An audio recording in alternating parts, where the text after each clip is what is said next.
महात्मा हुँ। महात्मा हुँ भन्ने साथ म अजम्बरी हुँ, म मर्दिनँ।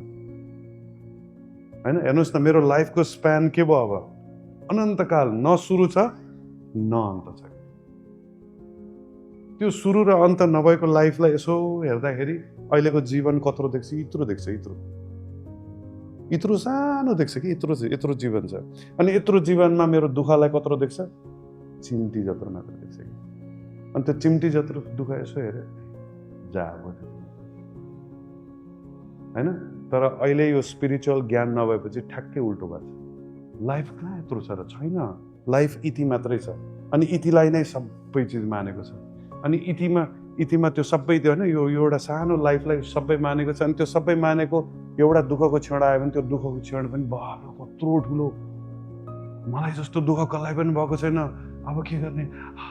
सास फुल्यो। अब मर्ने। म सकिनँ, धान्नै सकिनँ। सो आध्यात्मिक नभएको मान्छे, अध्यात्म नभएको मान्छेलाई हैन, त्यो सानो चिज पनि ठुलो लाग्छ।